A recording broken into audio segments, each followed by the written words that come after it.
Fala galera, tranquilo? Professor Edson Mendonça, vulgo Ed Show. A gente vai trabalhar hoje o conteúdo de urbanização mundial, né? Como se deu esse crescimento da urbanização? Como aconteceu a nível mundo, já que nós já sabemos que a nível Brasil, a nível Rio de Janeiro, esse crescimento urbano, ele se dá justamente por conta da industrialização. Ele vai ser extremamente rápido, acelerado e mal elaborado, certo? Então nós vamos ver o crescimento urbano mundial e suas diferenças.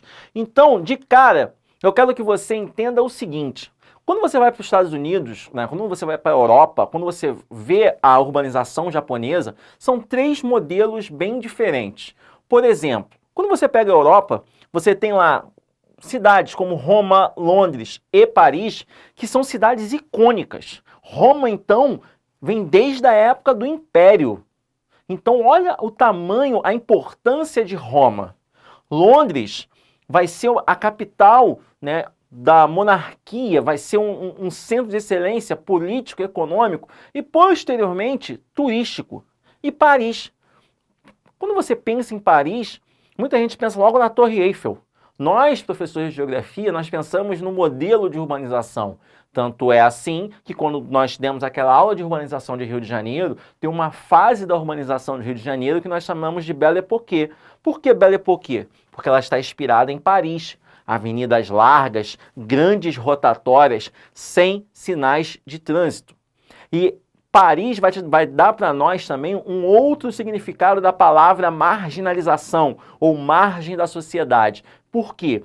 Os imigrantes africanos que começam a chegar, né, em Paris, eles vão ficar nos arredores. Então, costuma-se falar que eles estão à margem da sociedade.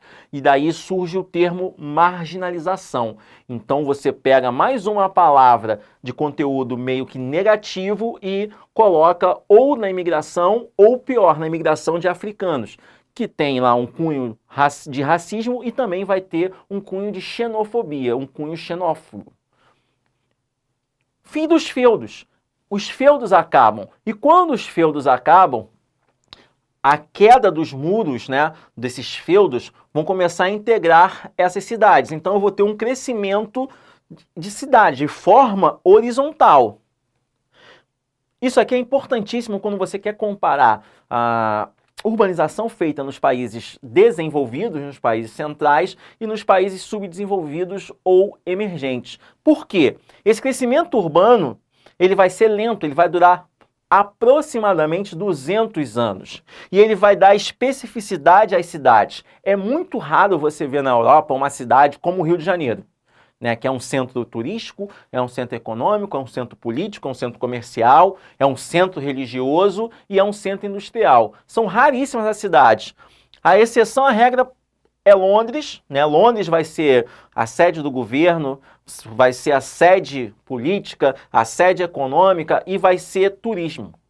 Mas Londres vai ser a exceção à regra. Quando nós pegamos e vamos ver a fundo o processo de urbanização da Europa, você vai pegar países como a França, que tem cidades religiosas, cidades políticas, centros tecnológicos, centros industriais, e Paris. Está bem caracterizado. Quando você vai para a Inglaterra, né, quando nós falamos de Revolução Industrial, nós sempre falamos sobre Liverpool, sobre Manchester, sobre Birmingham. São cidades industriais. Então isso vai ficar muito bem dividido na Europa. Isso vai ficar muito bem dividido nos Estados Unidos. Aqui não. Aqui no Brasil, por exemplo, você tem o São Paulo, que você tem uma mistura louca de coisas. Então você não tem uma característica daquela cidade. Você tem, claro, a principal característica de São Paulo é a economia, é a indústria. Mas você tem a parte do turístico, principalmente o turismo de artes, coisa que não acontece nessas grandes cidades europeias, certo?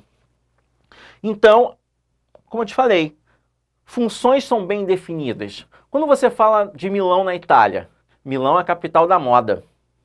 Então você já sabe que Milão é o centro da moda mundial. É uma cidade que nós chamamos de global.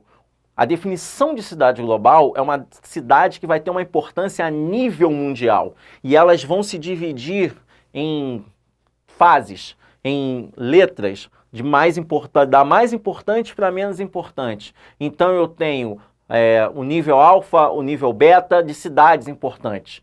A principal cidade global do mundo é Nova York. Nova York é um centro político importantíssimo, é um centro econômico importantíssimo, é também um polo turístico. Na verdade, eu fico pensando e olhando, turismo não tem muita coisa a ver com Nova York não, né? Porque engarrafamento lá nós temos, né? Letreiros, que aqui não se tem mais, mas antigamente tinha, mas é tudo um glamour. Ah, você está em Nova York, você vai na rua da Broadway. O legal mesmo é você conseguir ir visitar a Estátua da Liberdade, que quase sempre está fechado, né? E andar no metrô de Nova York. Porque, fora isso, eu particularmente não vejo muita graça em Nova York, certo? Então vamos passar aqui para acompanhar o termo hierarquia urbana. O que é uma coisa hierárquica? Vem da maior para menor. Então, aqui ó, eu falei cidade global, você pode falar também metrópole global, vai dar na mesma. A diferença é que metrópole tem um sentido, tem uma definição. Uma cidade, para ser chamada de metrópole, ela tem que ter mais de 1 milhão de habitantes e 60 habitantes por quilômetro quadrado, né, a densidade demográfica. Se um desses dois termos não estiver ali adequado, ela não vai ser uma metrópole. Exemplo, Manaus. Manaus aqui, capital do Amazonas, do estado do Amazonas, tem mais de 1 milhão de habitantes, mas não tem 60 habitantes por quilômetro quadrado. Então ela não atinge a densidade demográfica para ser chamada de uma metrópole. Tanto é que os livros chamam Manaus de metrópole incompleta. Então nós temos a metrópole global, aqui no Brasil nós temos duas, Rio de Janeiro e São Paulo, mas aqui poderia ser, por exemplo, Nova York, poderia ser Londres, poderia ser Roma, poderia ser Milão. E você tem as metrópoles nacionais. Metrópoles que têm a sua importância dentro daquele país. Eu poderia falar, na Itália eu tenho Turim, né, que é a sede da Fiat, é uma metrópole nacional, uma importante cidade a nível nacional. Se nós formos para a França, eu poderia falar para você sobre Marseille, sobre Lyon. Se nós formos na Alemanha, Frankfurt, Munique, Hamburgo. Se nós formos para Portugal, Porto, são metrópoles globais. Você está perguntando, se nós formos para a Grécia, Atenas, são cidades que vão ter uma importância a nível nacional naquele país. Metrópoles regionais, vai ter uma importância dentro daquela determinada região. Por exemplo, Estados Unidos. Quando você vai na Califórnia, quando você vai na Flórida, nós temos estados que eles têm uma importância dentro daquela região. Orlando. Orlando é muito próximo a Miami. É bem próximo mesmo. Então você tem o Orlando, a cidade de Orlando, é uma metrópole regional, dentro daquele estado ali da Flórida. Um centro regional, uma determinada cidade que tem alguma importância econômica. Aqui, que nós falamos disso no Brasil, vamos pegar aqui Volta Redonda, vamos pegar Campo dos Goitacazes, Campinas. Quando você vai lá para os Estados Unidos, você vai pegar alguma cidade da região dos Grandes Lagos, que é um importante polo, né? Um tecnopolo, um polo muito importante para a tecnologia, onde você tem empresas de tecnologia, grandes universidades. Quando você vai lá para o Japão, você vai pegar alguma cidade nos arredores de Tóquio, próxima a Tóquio. Cidade local, que é a mesma coisa que cidade pequena, e, em alguns casos, vila, que aqui nós chamamos de distritos. Então, isso eu chamo de hierarquia urbana, a partir da metrópole global, que vai ser importante para todos os outros. Não necessariamente os outros serão importantes para essa metrópole global. É aquela mesma relação de dependência, quando eu falei de agricultura, que o campo depende muito mais da cidade urbana, né, dos centros urbanos, do que os centros urbanos dependem do campo. Beleza? Aqui está a explicação de cidades globais, né? Aqui de novo aparecendo a palavrinha mágica, globalização. Então você vai falar o quê? Da interação dessa globalização, né? Hoje nós estamos vivendo a globalização, estamos vendo o resultado da globalização mais do que nunca. Videoaulas, aulas pelo aplicativo Zoom, aulas pelo aplicativo do Classroom, aulas à distância. Será que aquela pessoa que mora bem no interior do Brasil tem essa possibilidade? Então, quando a gente quer comparar, né, determinados movimentos aqui no Brasil a nível mundo, nós temos que ter esse cuidado. Por exemplo, no meio dessa crise de pandemia mundial, os Estados Unidos pegaram caminhões com modems e levaram para regiões onde não tem sinal, um bom sinal de banda larga. Isso é investimento. Será que isso aconteceria aqui no Brasil? Eu acho que não, né? Então daí você vê a organização urbana. É muito difícil você pegar uma cidade globalizada, primeiro mundo, e ter uma desorganização. Coisa que você não vê aqui no Brasil, por exemplo. E ele continua falando. Uma rede de cidades globais ou mundiais. Tem uma música do Natiruts que eu adoro citar quando eu falo isso aqui. Ele vai cantando, aí tem uma hora que ele fala assim, tipo São Paulo quando quer ser Nova York. É claro que você vai achar em São Paulo, aqui no Rio de Janeiro, né, coisas que você acha em Nova York, isso é fato. Só que isso quer dizer que nós temos o mesmo nível de organização? Estamos no mesmo nível de importância mundial? Óbvio que não.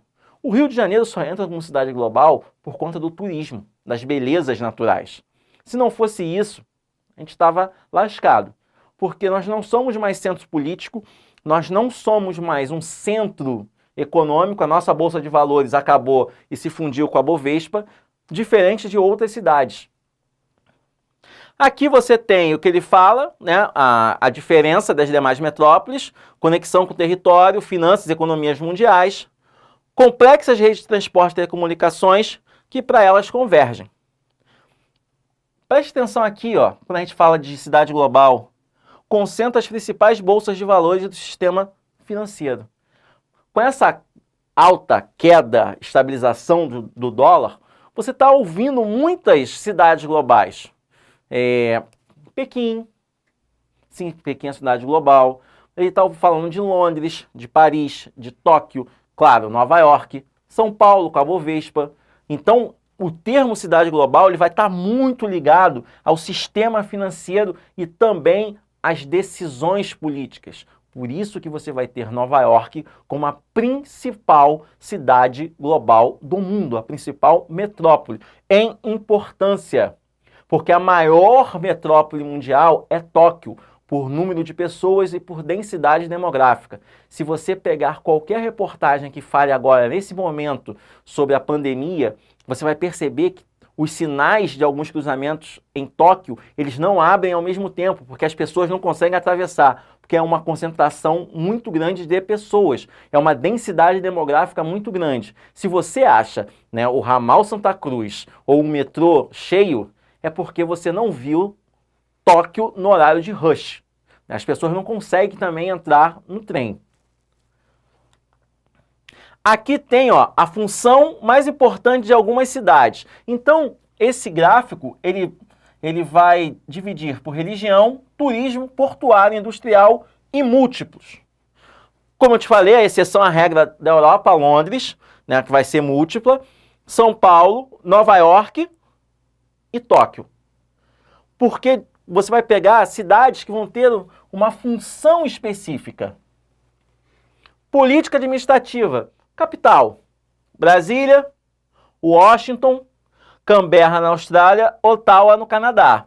Religioso, Aparecida, Meca na Arábia Saudita, Jerusalém, Israel. Se você assistiu aquela minha aula de Oriente Médio junto com a Raquel, você deve estar questionando aqui, mas mas é só uma parte de Jerusalém, sim. Mas aqui eles botaram Jerusalém e Israel. Poderia ter colocado Israel / Palestina. Fátima, Portugal. Turismo, Ouro Preto, Veneza, Las Vegas. Lembrando para você que o que acontece em Vegas tem que ficar em Vegas, tá bom? Toledo, na Espanha. Portuária, Santos. Roterdã, na Holanda.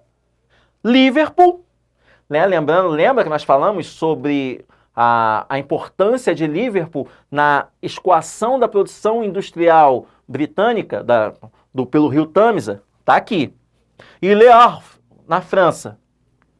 Industrial, Cubatão, Pittsburgh, Manchester, que também você já sabe que nós falamos sobre isso em industrialização mundial, Colônia, na Alemanha.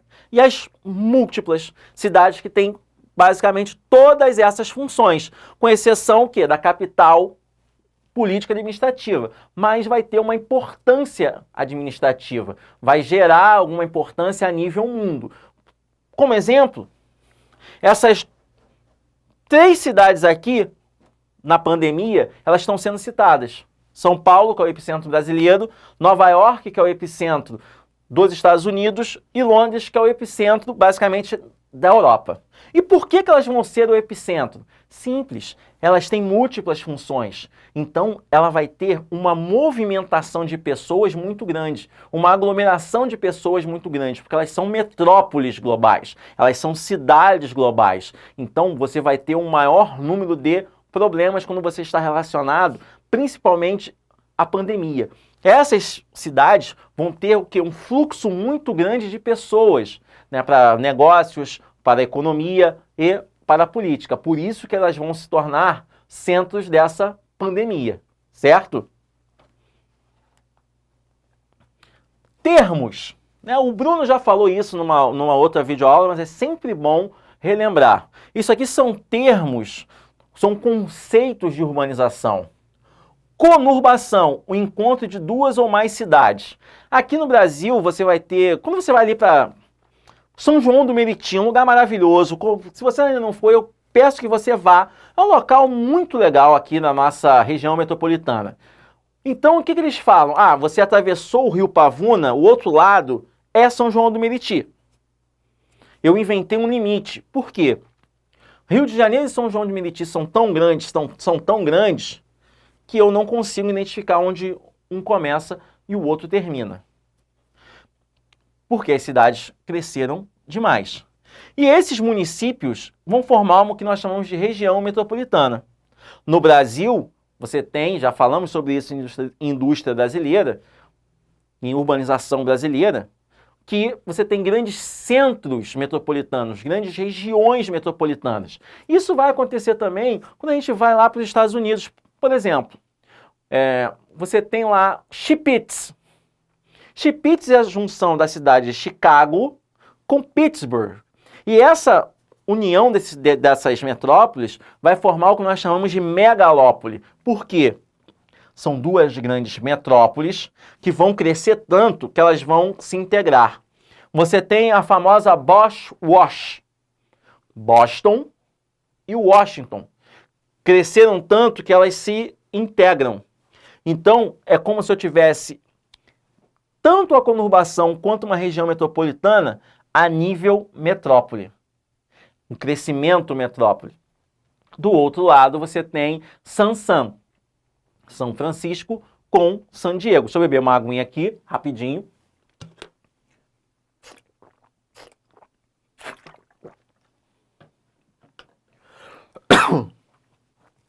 Por quê? Porque são grandes metrópoles. Então, elas formam megalópolis. Algo mega, muito grande. Se você teve infância, em algum momento você deve ter visto o Power Ranger, você de repente gosta do Power Ranger, e em determinado momento o Power Ranger forma o Megazord. O que é o Megazord? É o robozão grandão que tem a união de todos os outros Power Rangers. É igual megalópole.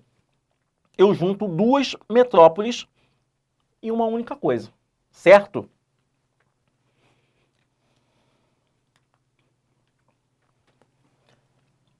Movimentos urbanos. Você tem a dispersão. Dispersão vai ser a mesma coisa, a mesma movimentação que você tem no que nós chamamos de desmetropolização ou desconcentração industrial. É um movimento que é para as periferias. É muito importante você saber dividir isso aqui. Esse movimento de dispersão rumo a áreas periféricas, ele vai ser totalmente diferente daqui do Brasil para Estados Unidos, para a Europa. Nos Estados Unidos e na Europa, as pessoas que têm garbo e elegância, que têm poder aquisitivo, que têm dinheiro, bufunfa, elas ficam em áreas periféricas, afastadas do centro. Aqui no Brasil, as pessoas que moram em áreas periféricas são aquelas pessoas que são pobres, porque elas têm que trabalhar nas indústrias que foram jogadas para as regiões mais distantes. Distrito Industrial de Santa Cruz, de Campo Grande, Fazenda Botafogo, Zona da Leopoldina, Inhaúma del Castilho. Perto dessas regiões vão surgir o quê? Grandes aglomerações urbanas que nós chamamos carinhosamente de comunidades, né? Na verdade, elas são favelas, mas agora o termo comunidade ficou mais bonito, mais arrumadinho. Aqui não. Quando você vai para os Estados Unidos, quem mora no grande centro, no foco do problema, é o Chris, do Julius. Todo mundo odeia o Chris. Porque quem tem dinheiro, como aquele personagem do Marley e Eu, do Owen Wilson, cada vez que ele vai melhorando mais, ele vai indo para mais distante. E por que é fácil fazer isso aqui? Simples. Rodovias largas, um sistema de transporte integrado. Você tem as grandes freeways nos Estados Unidos, tem 7, 8, 9 pistas para cada sentido. Sabe quando é que elas vão ficar engarrafadas? Quando você tem ali na região da Califórnia, na região da Flórida, você tem algum tipo de problema que todo mundo quer sair ao mesmo tempo e aí você tem um engarrafamento de carros. Você pode ter um grande furacão, uma grande tempestade tropical. Fora isso, você tem um fluxo direto. Isso é urbanização. Para pensar, aqui no Rio de Janeiro, qual a rodovia que nós temos que tem 4 pistas?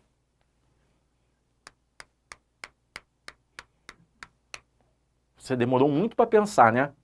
Porque não tem.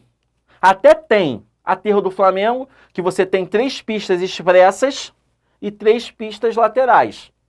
Você tem Barra da Tijuca, Avenida das Américas. Você tem ali no centro uma expressa e uma lateral. Mas todas elas têm sinais. Essas grandes freeways nos Estados Unidos ou grandes rodovias na Europa, na Alemanha, na França, elas não têm sinal. Aliás, elas não têm nenhum limite de velocidade igual o nosso. Você vai pegar na Alemanha, por exemplo, você vai pegar grandes autovias que eles chamam, que a velocidade mínima é 130 km por hora. Mínima, tá? Fum! Carros rápidos. Aqui, quando você anda 90, já dá prejuízo. E aí você vai botar aí uma série de fatores, né? Como a educação do nosso povo maravilhoso, né? Como o cuidado que o povo tem com o seu carro, enfim. Eu não vou entrar no mérito dessa questão, tá? Fragmentação. Quando você tem uma quebra. Se você parar para pensar, quando a gente fala de Rio de Janeiro, fala de Brasil, fala de várias outras cidades que estão localizadas em países emergentes, você vai ter essa fragmentação, essa quebra. Pessoas chegando e pessoas saindo, que está diretamente relacionado ao que nós chamamos de desmetropolização. Eu vou procurar um local mais tranquilo ou para eu morar, ou a descentralização com a minha empresa. Mas eu vou ficar o quê? No caminho, indo e vindo. Compactação. Quando eu tenho aquela situação que está todo mundo junto e misturado. Centro do Rio de Janeiro. Região metropolitana do Rio de Janeiro. Todo mundo o quê? Aqui. Compactou. Todo mundo junto. Então eu tenho centros comerciais, centros industriais, polos turísticos, polos comerciais.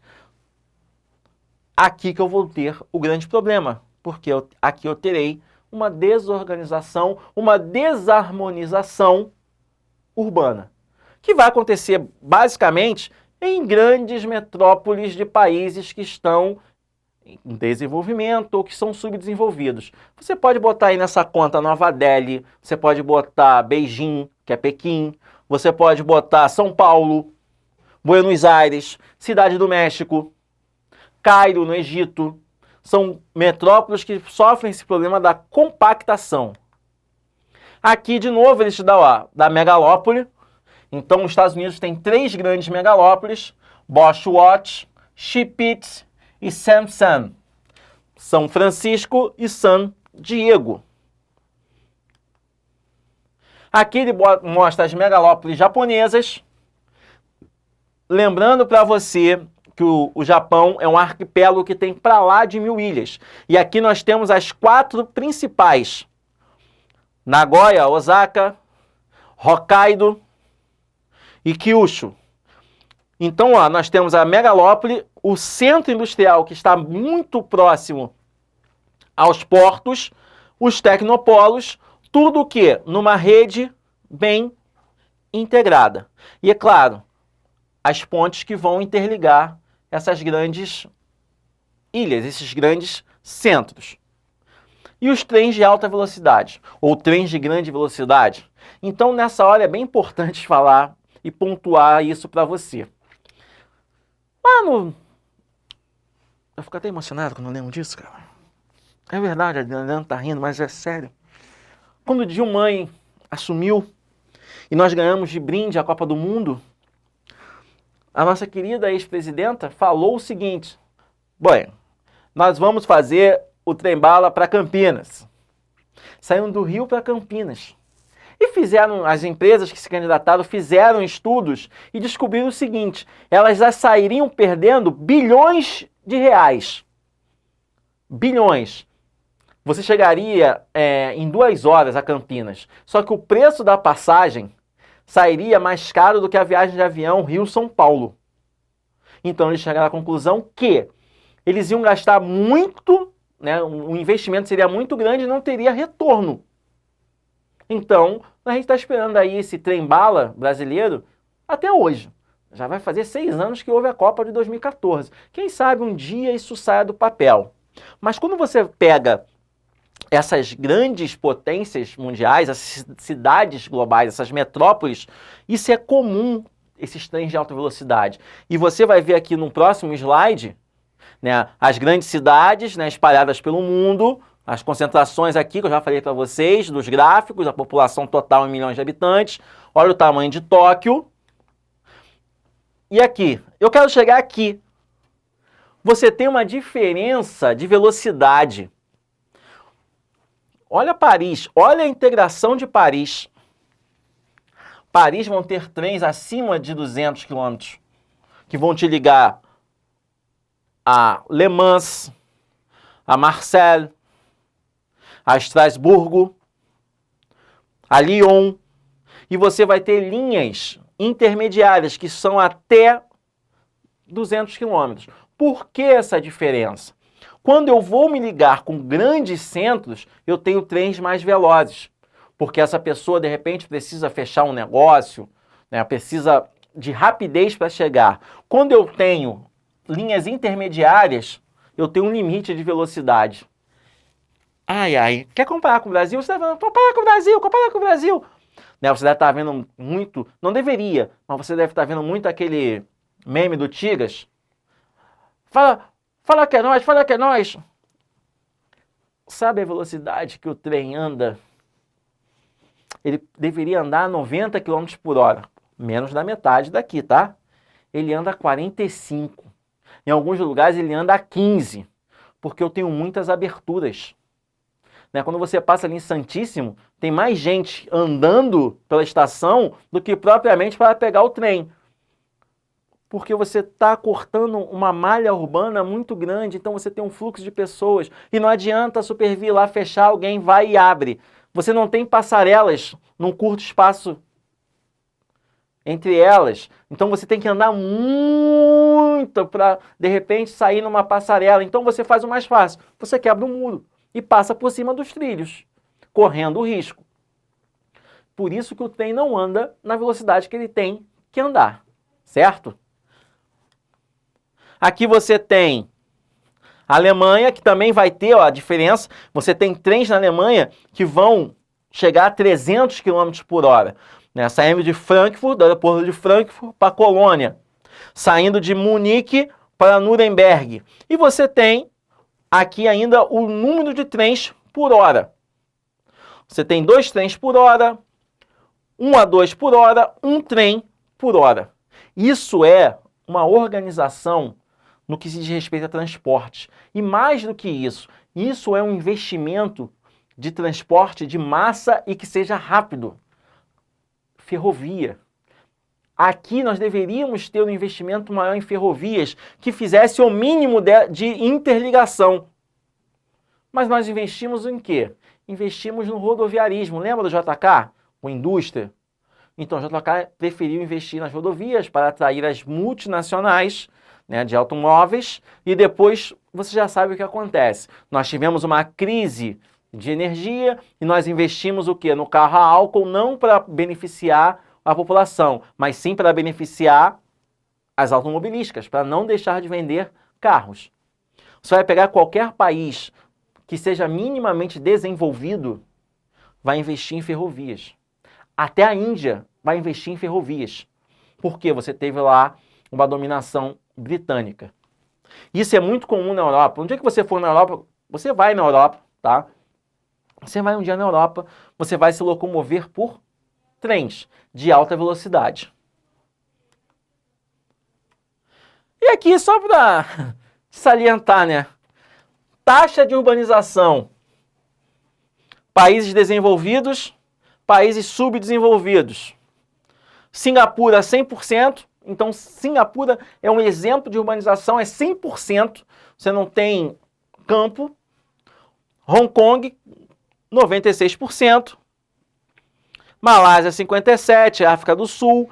China, aqui está 35%, mas hoje está girando em 40%. Índia, 29%. Pega os países desenvolvidos.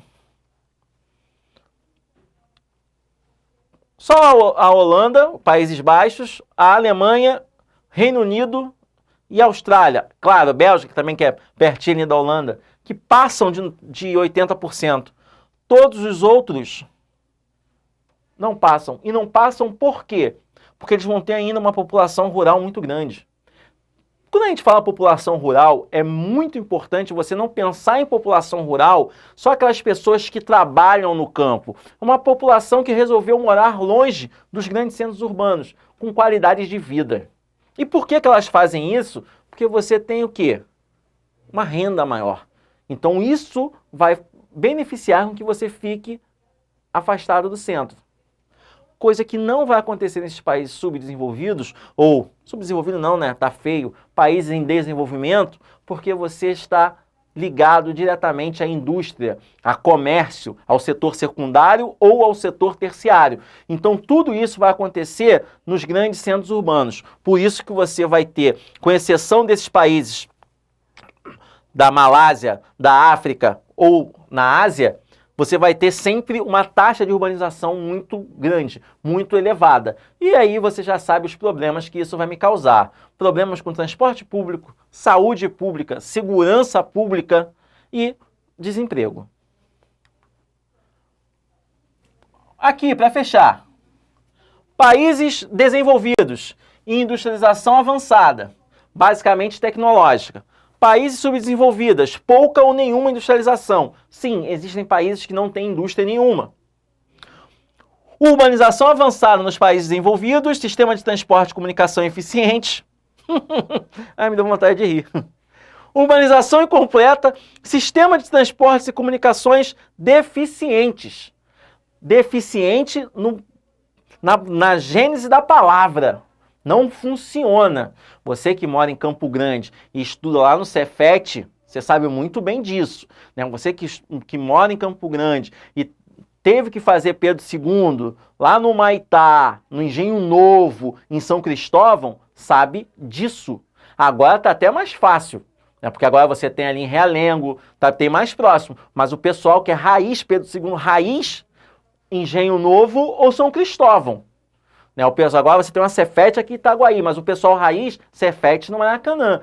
Você que conhece alguém que fez isso, sabe o drama que era. Era no mínimo 2 horas para ir e 2 horas para voltar, no mínimo. Sendo otimista. Redes urbanas densas e articuladas. Redes urbanas desarticuladas, cidades dispersas no território. Isso aqui é um exemplo. Por quê? Nós estamos gravando essa videoaula. Você sabe que eu falo para você que eu venho de onde? De tão distante, lá do Jardim América. Então, quando eu venho do Jardim América de manhã cedo, que eu tenho que pegar esse ônibus 752 maravilhoso, eu que não saia no mínimo 20 para as 6 da manhã, né, com o horário antigo de 7 horas. Porque se eu perdesse o ônibus que passava até 6h10, o outro só 7h15. Nesse momento de pandemia, eu estou vindo de carro, meia hora de lá para cá, com um trânsito bom. Se o trânsito estiver ruim, 45, às vezes 50 minutos. Mas geralmente é meia hora pela Avenida Brasil. Isso mostra que nós não somos desarticulados, que nós somos desarticulados. Por quê? Você tem uma grande parcela da população que mora em Campo Grande e você não tem um transporte público de qualidade para essas pessoas.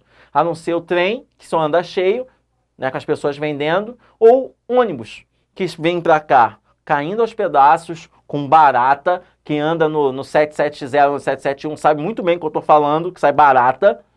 Isso mostra que não é articulado. Se você for na Zona Sul, você ainda acha isso aqui. Ônibus com ar-condicionado funcionando 100%, ônibus para determinadas linhas bem próximas, que é um atrás do outro. Por quê? Aqui você tem 200 anos, aqui 50 no Brasil, em alguns 20 anos. Então não tem como você elaborar um planejamento, certo? Aqui tem as 10 maiores megacidades em 90 e a previsão para 2030. Quando você olha aqui em 90, você vai achar ainda algumas cidades, como Los Angeles, como Nova York, como Osaka, no Japão. Para 2030, a previsão, a única coisa que se mantém igual, ó, é Tóquio. Olha como Nova Delhi, Xangai, Bombaim, Pequim, Bangladesh, Paquistão, aí vai aparecer Los Angeles, aparece Cairo e aparece Cidade do México. Diferença? Você só vai ter 2 cidades desenvolvidas. Todas as outras em desenvolvimento e a grande maioria delas na Ásia. Lembra quando nós falamos de população, que eu falei para você que a Ásia tem o maior número de habitantes? Se ela vai ter o maior número de habitantes, por consequência, ela vai ter as maiores megacidades. Megacidade é aquela cidade que passa de 10 milhões de pessoas. Qualquer aglomeração na China, em Xangai, não junta menos de 1 milhão. É 1 bilhão 300 e alguma coisa milhões. A Índia é a mesma coisa. Então são grandes aglomerações. A diferença vai ser sempre o Japão. Por quê? O Japão é uma ilha, é um complexo, né, de um arquipélago que tem 1000 ilhas, então ele vai fazer a sua urbanização verticalizada. Você vai construir prédios e isso vai ter uma grande aglomeração de pessoas, certo? Tranquilo? Eu espero aí que nós tenhamos resolvido esse tipo de questão de urbanização para você, né, para você organizar o teu pensamento. De novo, lembrando para você, né, hashtag não tire o seu pijama. Estamos em várias telas diferentes, então não tem mais desculpa para você falar que nós não vamos chegar, né, com conhecimento para você. E outra coisa, deixa lá o teu comentário, né, teu nome nos comentários, né, assista a próxima aula, tire dúvida no Zoom, no Classroom, assista a aula, volta a aula, assiste a aula. O pessoal está elogiando esse tipo de coisa. E não desanima. Por quê? Concurso adiado não é concurso cancelado. Adiou, jogou para frente. É um plano que você tinha para agora, mas ele foi o quê? Remanejado lá para frente. Então você não pode perder o foco. Beleza? Aquele abraço, até a próxima.